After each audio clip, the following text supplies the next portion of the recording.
কি ভারত এই ধারাবাহিকতার শেষ অধ্যায় হতে চলেছে? মজার বিষয় হলো, শ্রীলঙ্কায় রাজাপাকসে সরকারের পতন হয়েছিল জুলাই মাসে, আর বাংলাদেশে হাসিনা সরকারের পতন হয় অগাস্ট মাসে, আর এদিকে নেপালে ওলি সরকারের পতন হয়েছে সেপ্টেম্বর মাসে। এটি কি কেবলই কাকতালীয়? যদি এমন কিছুই হয়। আসসালামু আলাইকুম ভিউয়ার্স, দেশ ও দেশের বাহির থেকে যারা আমার ভিডিওটি প্লে করেছেন জানাচ্ছি আন্তরিক শুভেচ্ছা ও অভিনন্দন। আশা করি সবাই ভালো আছেন, সুস্থ আছেন, আলহামদুলিল্লাহ। তো ভিউয়ার্স, শ্রীলঙ্কা, বাংলাদেশ, নেপালের পরপর এবার ছাত্র জনতা বা জেনারেশন জেটের তাণ্ডব চলছে ভারতবর্ষে নরেন্দ্র মোদীর পদত্যাগকে কেন্দ্র করে সংসদেও পর্যন্ত উত্তপ্ততা ছড়িয়ে পড়েছে। রাজপথে জ্বলছে আগুন এবং বিক্ষুব্ধ জনতা, ছাত্র জনতা এবার সকল রাজ্য থেকে নরেন্দ্র মোদীর পদত্যাগ ও শেখ হাসিনার প্রত্যাবর্তন নিয়ে এবার গুঞ্জন তুলেছেন। সর্বশেষ শেখ হাসিনার কারণেই ভারতবর্ষের নরেন্দ্র মোদী আজ ক্ষমতাচ্যুত হতে যাচ্ছে জেনারেশন জেটের কাছে।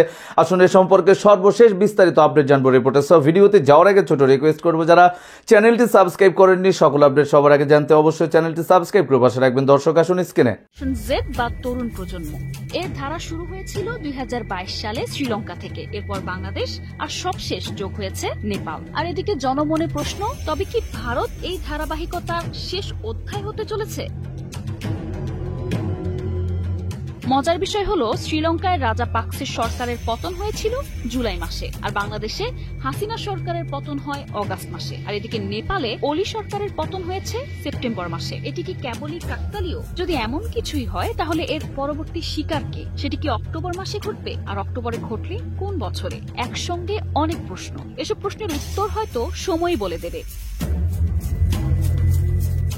তবে আশ্চর্যজনকভাবে তিনটি দেশেই একটি অদ্ভুত মিল খুঁজে পাওয়া যায়। শাসকের দীর্ঘদিন ক্ষমতায় থাকা, জনগণের জীবনযাত্রার ব্যর্থতা, তরুণ প্রজন্মের আস্থাহীনতা এবং দমন নীতির বিপরীতে বিক্ষোভের বিস্ফোরণ। একই সঙ্গে লক্ষণীয় বিষয় হলো সময়ের ধারাবাহিকতা। রাজনৈতিক বোদ্ধারা মনে করছেন দক্ষিণ এশিয়ার এই আন্দোলনগুলো একটি নতুন সামাজিক বাস্তবতার প্রতিফলন। মানুষ আর কেবল অর্থনৈতিক সমস্যায় ক্ষুব্ধ নয়, তারা স্বৈরাচার শাসন, দুর্নীতি ও কর্তৃত্ববাদকে প্রত্যাখ্যান করছে। বিশেষ করে তরুণ প্রজন্ম, যারা সোশ্যাল মিডিয়ার যুগে বড় হয়েছে, তারা প্রচলিত রাজনৈতিক কাঠামোকে আর বিশ্বাস করছে না, তারা নিজেরাই নেতৃত্বে আসছে। শ্রীলঙ্কায় জনগণের ক্ষোভ শুরু হয়েছিল জ্বালানি ও খাদ্য সংকট থেকে, বাংলাদেশে তা শুরু হয় সীমাহীন দুর্নীতি ও দমন নীতির বিরুদ্ধে, আর নেপালের ছাত্ররা সরাসরি সরকারের প্রাসাদে আগুন ধরায়। তিনটি ক্ষেত্রেই আন্দোলন শুরু হয় ছোট ছোট দাবিতে, কিন্তু শেষ হয় শাসকের পতনে। ধারা বিশ্লেষকরা এটিকে আঞ্চলিক বিদ্রোহের চক্র বলে উল্লেখ করছেন। যখন এক দেশে সফল বিদ্রোহ ঘটে, তখন প্রতিবেশী দেশের মানুষ ভাবে আমরাও পারব। এই মনস্তাত্ত্বিক সংযোগ আন্দোলনকে সীমান্ত ছড়িয়ে দেয়। আজ শ্রীলঙ্কা থেকে নেপাল পর্যন্ত যে অগ্নিশিখা ছড়িয়েছে, তা ভারতের জন্য সরাসরি এক সতর্কবার্তা। বিশেষজ্ঞরা বলছেন, মোদির চারপাশে তৈরি হওয়া অস্থিরতা কেবল রাজনৈতিক বিরোধিতার বিষয় নয়, বরং বহুমাত্রিক সংকটের প্রতিফলন। কৃষক আন্দোলন ভারতের গ্রামীণ অর্থনীতির ভঙ্গুরতা সামনে নিয়ে এসেছে, সে ক্ষত এখনো শুকায়নি। অন্যদিকে শহরের শিক্ষিত তরুণদের মধ্যে বেকারত্বের হার ভয়াবহ মাত্রায় পৌঁছেছে। এই দুই শ্রেণীর ক্ষোভ একসাথে মিলে গেলে তা এক অপ্রতিরোধ্য আন্দোলনের রূপ নিতে পারে। সংখ্যালঘুদের ওপর ধারাবাহিক নিপীড়ন শুধু দেশের ভেতরে বিভাজন তৈরি করছে না, বরং আন্তর্জাতিক মহলেও ভারতের ভাবমূর্তিকে প্রশ্নবিদ্ধ করছে।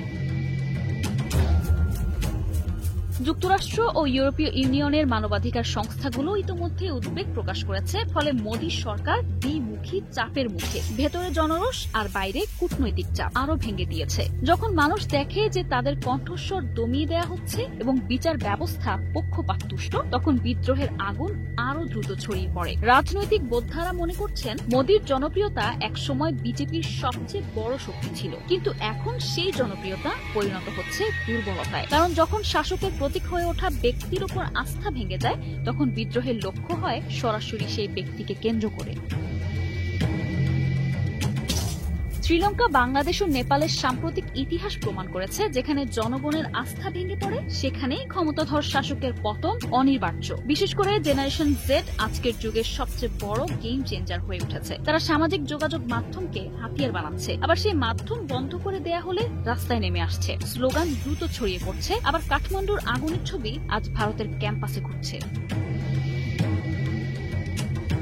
ভারতের মোদিও কিন্তু বাস্তবতার বাইরে নন। তরুণ প্রজন্ম শুধু প্রতিবাদ করছে না, তারা রাষ্ট্রীয় ক্ষমতার কাঠামো ভেঙে দিচ্ছে।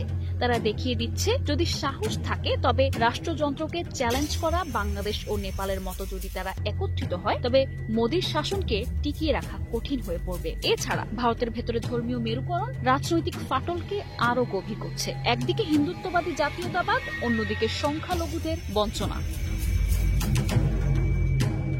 বাংলাদেশ, নেপাল ও শ্রীলঙ্কার ঘটনার মধ্যে যদি সত্যিই কোনো প্যাটার্ন লুকিয়ে থাকে, তবে ভারতকে সেই প্যাটার্নের বাইরে ভাবা এক ধরনের আত্মপ্রবঞ্চনা। ইতিহাস বলে, শাসকের পতনের আগে সব শাসকই নিজেকে অজেয় ভাবেন, কিন্তু ইতিহাস আবার এটাও বলে যে আগুনের সূত্রপাত হয়েছিল কলম্বোর এক স্টেশন থেকে, তা যদি দিল্লির রাজপথ পর্যন্ত পৌঁছে যায়, তবে সেটি কাকতালীয় নয়, বরং একটি অপ্রতিরোধ্য গণসচেতনতার ফল। এখন প্রশ্ন একটাই, এই তরঙ্গ কি থেমে যাবে নাকি আরো তীব্র হবে? দক্ষিণ এশিয়ার রাজনীতির এই নতুন মানচিত্রে পরবর্তী সীমান্তটি কোথায় আঁকা হবে তা সময় বলবে, কিন্তু একটি বিষয় নিশ্চিত, তরুণ প্রজন্মের চোখে আগুন জ্বলছে, আর সে আগুন নিভিয়ে রাখা আর সম্ভব নয়। নিশা আলম, নিউজ ডেস্ক, 21 টেলিভিশন। দর্শক, স্ক্রিনে আমরা সে সম্পর্কে বিস্তারিত জানাম। এ বিষয়ে আপনাদের মতামত কমেন্টে জানান। কেউ ভিডিওটি স্কিপ করবেন না। মোদির পতন কি বাংলাদেশের শেখ হাসিনার স্টাইলেই হবে? দেশ থেকে কি পালানোর জন্য নরেন্দ্র মোদী হেলিকপ্টার রেডি করেছেন? কোন দেশে ল্যান্ড করবেন এমন পরিস্থিতি তৈরি করেছেন? কি বলছে ভারতবর্ষের মানুষেরা? আসুন আরো বিস্তারিত তথ্য জানবো আমরা রিপোর্ট। প্রধানমন্ত্রী নরেন্দ্র মোদীর বিরুদ্ধে গর্জে উঠলেন প্রাক্তন সেনা কমান্ডো।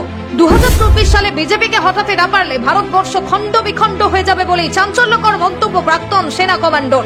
2024 লোকসভায় মোদী সরকার পুনরায় যদি ক্ষমতায় আসে, তাহলে সাধারণ মানুষের ভোট অধিকার কেড়ে নেওয়া হবে বলেই চাঞ্চল্যকর অভিযোগ করেন প্রাক্তন সেনা কমান্ডো। এই যে ভারতবর্ষের মোদী সরকার, বিজেপি সরকার যেভাবে কালো হিটলারি সরকার যেভাবে অত্যাচারিত শোষণ শুরু করেছে, এদেরকে যদি 2024-এ আমরা হটাতে না পারি, তাহলে ভারতবর্ষটাকে খণ্ড খণ্ড করে ছিন্ন ভিন্ন করে ভোটার অধিকার কেড়ে নেওয়া হবে, মলক দাস প্রথাতে পরিণত করা হবে। হিন্দু মুসলিম যে দাঙ্গা, সেটা ভয়ানক ভাবে আরো বড় সৃষ্টি করা হবে। যদি 2024-এ আমরা কাঁধে কাঁধ মিলে সকলে মিলে যদি একজোট হয়ে যদি আমরা বিজেপি সরকার, মোদী সরকার, হিটলারি সরকারকে যদি দাঁড়াতে না পারি, তাহলে দেখবেন ভারতবর্ষের অবস্থা মানচিত্র বদল করে দেবে। মানচিত্র কথা যদি বললেন, ভারতবর্ষে যেখানে যেখানে একটা আরএসএস একটা দপ্তর থেকে দেখা হয়েছিল, দর্শানো হয়েছিল যে যেখানে এখানে বিজেপি সরকার আছে, সেখানে গেরুয়া চিহ্ন দিয়ে অঙ্কন করা হয়েছে। বাকি থাকলো এগুলো, বাকি এগুলো হলে কিন্তু হিন্দু রাষ্ট্র স্থাপন করা যাবে। আপনারা ভাবছেন নারীদের সুরক্ষা করবে, নারীদের বিল পাস করবে। 2023 আপনারা জানেন, 2023-এ যে কয়েকদিন আগে যেটা পাস করলো, সেটা চালু হবে 2033-এ। যদি 2024-এ যদি আপনারা না হটাতে পারেন, তাহলে কিন্তু সেই ভোটাধিকার থাকবে না আপনাদেরকে। এই যে ভারতবর্ষের অবস্থা আপনারা বুঝতেও পাচ্ছেন না। আজকে আমি আপনাদের কাছে মঞ্চে আসছেন রাজরত্ন আম্বেদকর, বাবা সাহেব আম্বেদকরের নাতি।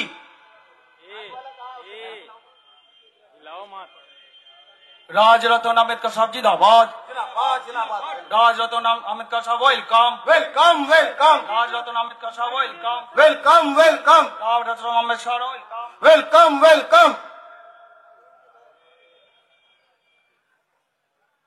খুব ভালো লাগছে যে ভারতবর্ষে আমরা একজোট হন এবং 2024-এ এই হিটলারি শাসনকে উকড়ে ফেলে দেন।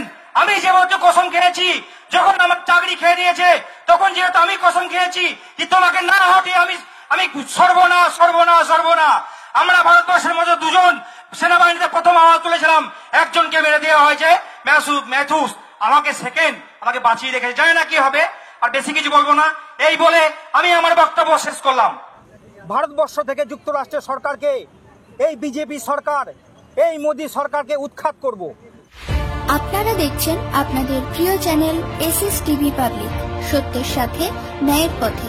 চ্যানেলটি সাবস্ক্রাইব করে যুক্ত হন আমাদের পরিবারে এবং পাশে থাকা বেল আইকনটি ক্লিক করুন।